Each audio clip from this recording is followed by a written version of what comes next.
Hello, everybody.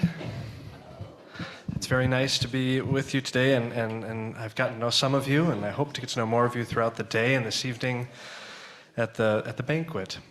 My name is Siggelkow, and I am relatively new to United, though not so new anymore. I've been here about a year, and I'm the director of the Leadership Center for Social Justice.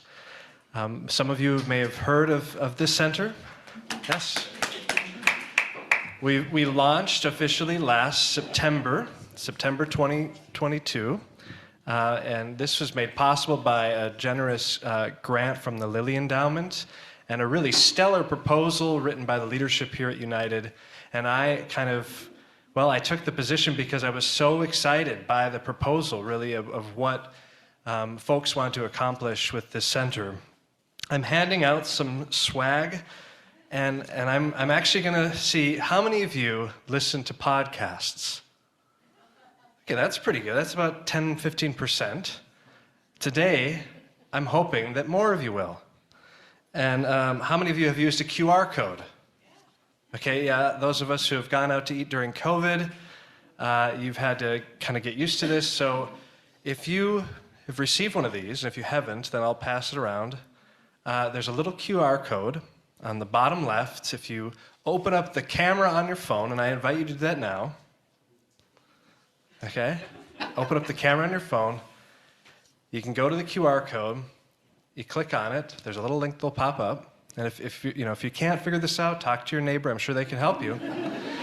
And what will come up is what's called the link tree. And we have several links here for things, including the podcast of the Leadership Center for Social Justice that I'm really, really excited to share with you, talk to you about. Here is a slide with some of our esteemed guests. This man here, his name is Peter Linebaugh, who's a very important historian. He's written a book, it was now about 20 years old, called The Many-Headed Hydra, which is basically a church history from below. Looks especially at the time of the English Revolution and the emergence of capitalism, and looks at how faith movements from below resisted enclosure of lands and dispossession. And so I just interviewed him. The episode of my conversation with him just came out last Wednesday. This Wednesday, I have an episode coming out with Liz Fakiti, who is the director of the Institute of Race Relations in London, UK. And if you're not familiar with the Institute of Race Relations, it's a wonderful institute initially founded by sort of the lords and ladies of humankind, is what they called it, the British Empire, from the British Empire.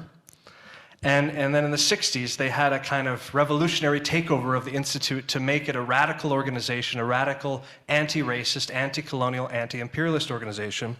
And so I'm interviewing Liz in this conversation about the transformation of the center, what it took, what they've learned over the years, what kind of work they're doing around the critical study of race and racism, how they're organizing communities, what kind of research is being done at that institute. And I have several other figures here that I've interviewed from all over the world.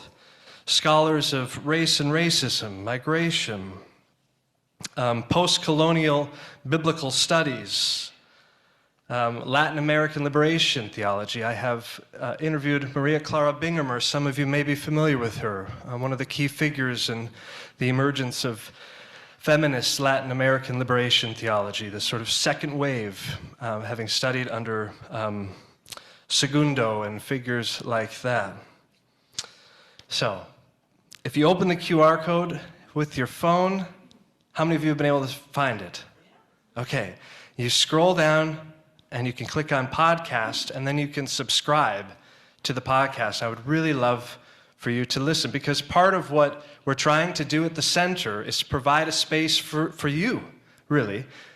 Interested folks in the community, people that have been connected with United, people that have gone to school here, to do continuing education. And one way to do continuing education is to listen to a podcast, right? When you're going for a walk, when you're in the car, this is a helpful way, I think, to stay connected to conversation.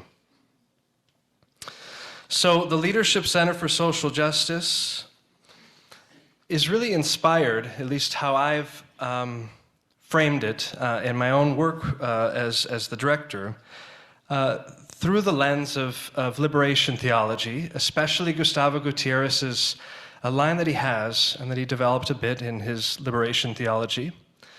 Critical reflection on praxis. This is how Gutierrez defined theology. Critical reflection on praxis. In many ways, when people graduate from seminary and find themselves in the church, right? Someone mentioned before this language of practice, right? This need for practice. Once they get in the church, right, now they're practicing. Their education is informing them, but they're learning new things. And now is the time even more where critical reflection on that praxis is necessary, where theological education needs to be a part of their ongoing life. Those of you who have been a pastor in the past or currently a pastor know this, right?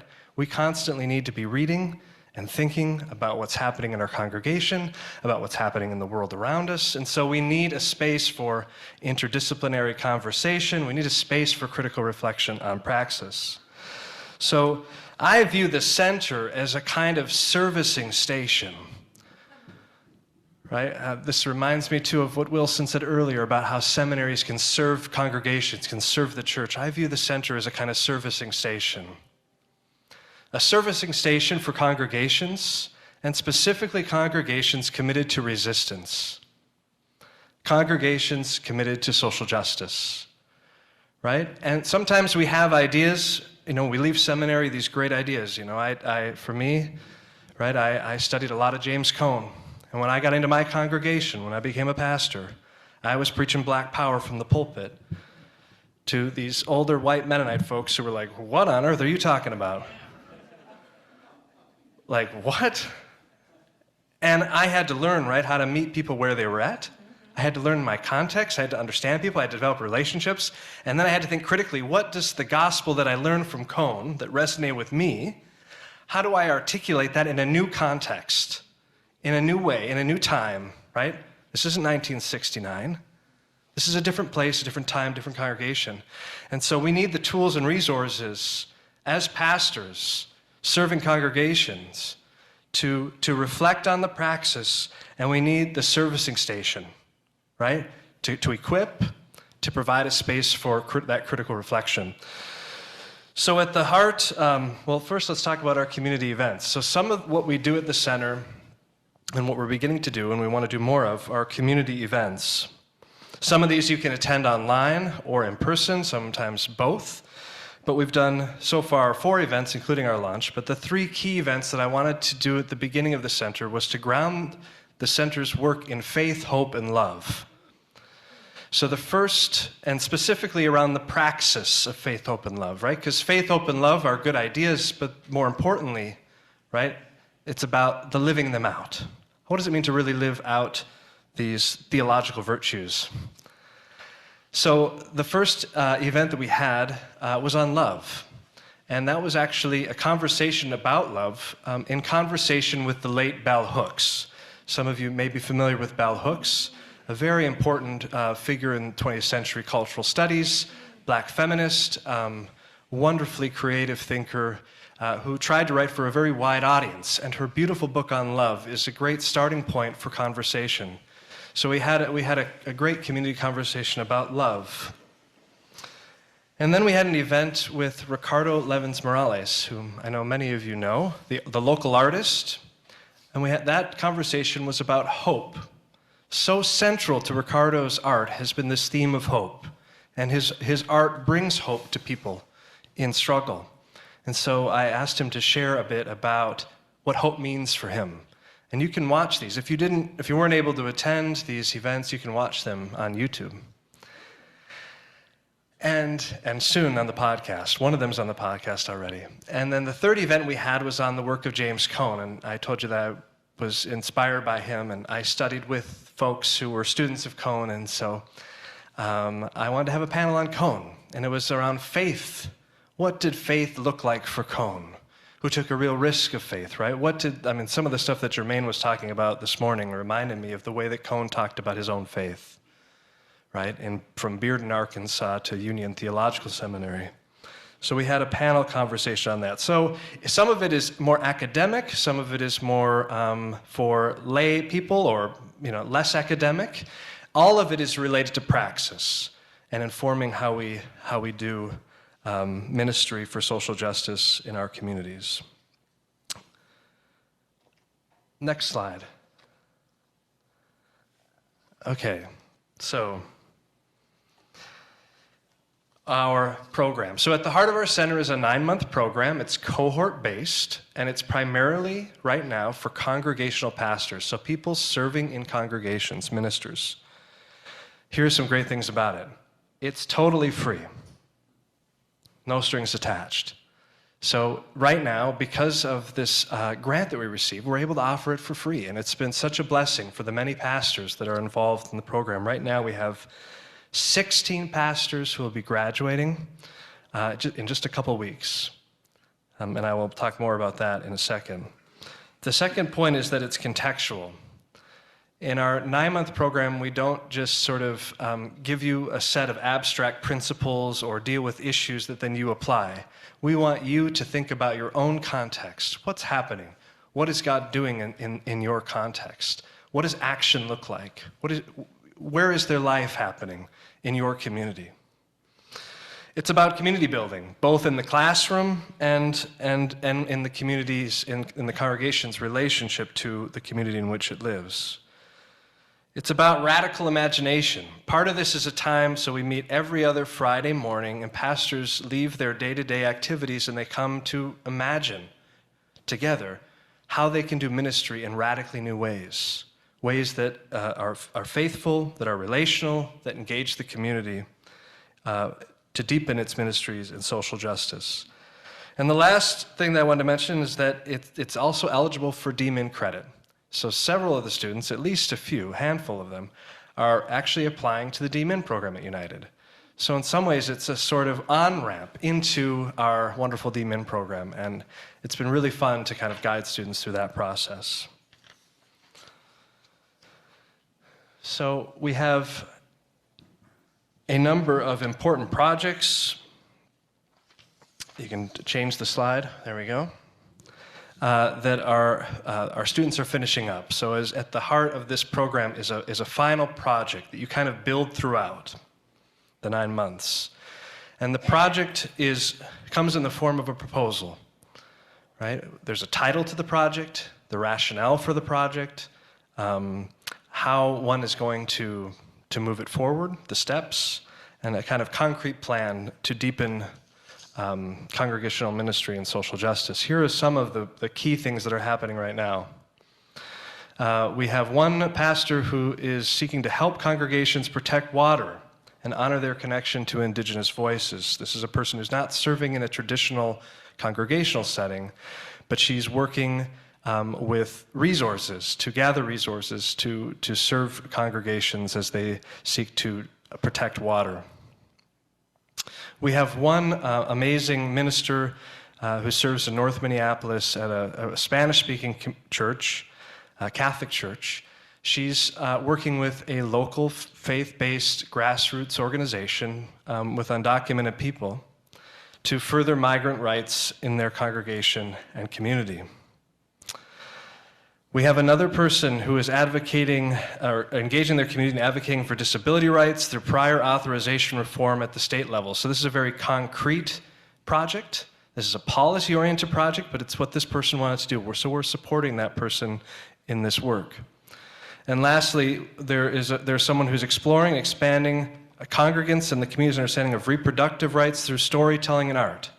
This is a person whose focus in social justice has been around reproductive rights, who's seeing the threat toward reproductive rights in our current time, who's been very active and now trying to make that a deeper part of their ministry in their congregation.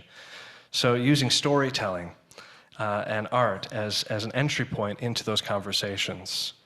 I know I don't have much time, so that's why I'm talking very fast. Okay, teaching fellows. And we have many, many more projects that are just spectacular. These pastors are so creative. Okay, our teaching fellows. So when I first came on, I tried to figure out, okay, what is this curriculum going to look like? And I didn't want it to come all from me. I wanted to collaborate with people on this. And I wanted those collaborators to also be the teachers. That made sense to me. That we wouldn't develop something and then hand it over to someone else, that we would do it together. So I recruited these 6 teachers, and they're awesome. They've been amazing to work with. The first one is Kelly Chapman, who pastored Redeemer Lutheran Church in North Minneapolis for something like 25 years, who built incredible ministries for social justice. I thought, that's the person I want to teach. He's done it. Share your wisdom with us. And he's been incredible. He's experienced, and it's been an incredible opportunity for these pastors to be able to sort of be in conversation with him about the challenges of ministry, about the challenges of leadership, and how he has navigated those things throughout his ministry. Nedwick Moore is the program director at CURA at the University of Minnesota, the Center for Urban and Regional Affairs, and he has been one of the key trainers of many of the community organizers throughout Minnesota. Nokomis and Gagishiaki from Rise Coalition, they were at the heart of the fight against Line 3. And I thought, well, who do I want teaching? I want people that have acted, that have organized their community in the midst of a crisis. And I want them to teach their wisdom. So they've come in and they bring, wild rice, and they bring maple syrup from their trees, and part of the work is to reconnect with the earth, right? To try to restore some sense of connection with the earth. And Amy Finnegan from the Justice and Peace Studies program at University of St. Thomas is a fantastic teacher, and Yerol Dosorto, who is pastor of San Pablo Lutheran Church here in Minneapolis, who is also an incredible teacher. And so this summer now we're kind of reflecting on our own praxis, and we're refining what we're doing. But I look forward to the fall. Finally, and then I will hand it over to Demian, Dr. Wheeler. We have some upcoming events that I want to invite you all to. The first one is on May 18th, and this is a time that I especially want you all in this room, if you're able, to attend. What we're going to do on the 18th is we're going to have a graduation ceremony for this first cohort. In addition to that ceremony, where we'll hear some reflections from the students and reflections from the teachers, we will also have on display, and I think of a kind of like science fair. Do you remember a science fair when you were a kid? I'm hoping we'll have a science fair kind of situation here. We'll have showcasing on display everybody's project. And I invite you, and these students want to invite you to come and take a look, right? See what they're up to. And I think it's going to be a really inspiring event, because you're going to see these congregations engaging in radical imagination, and not just thinking about it, but actually making some concrete commitments to do something about the injustice that they see. And they're doing that within the context of community. So really exciting stuff. I invite you to that event on May 18th. Again, that QR code, click on that, and you'll see the registration for that. And finally, I gave you this Spirit of Water. If you didn't get one of these, you can find one in the back or ask me. This is an event we're doing this summer on July 15th. It's Saturday. It's an all-day activity. In the morning, we'll gather here, and we're going to have workshops about water and threats to water. And we'll also have some art, I think. And then in the afternoon, we're going to gather at the Mississippi River to celebrate water. Some of you may know Sharon Day. Sharon Day will be there praying with us, and we'll have Gagishiaki and Nokomis and many other people from many other communities. We've partnered with Rise Coalition, Resilient Indigenous Sisters Engaging, in addition to Minnesota Interfaith Power and Light. So I would love for you all to come there. It's a family-friendly event. Hopefully it'll be not too hot. Hopefully the weather will be perfect, and we can celebrate the river that sustains life and celebrate community. Okay, that's all. Sorry, I think I went a little over. Thanks for your time, and be in touch with me, please, if you'd like to learn more about the center, and encourage the pastors in your life to apply for this. Thank you for coming here and for listening.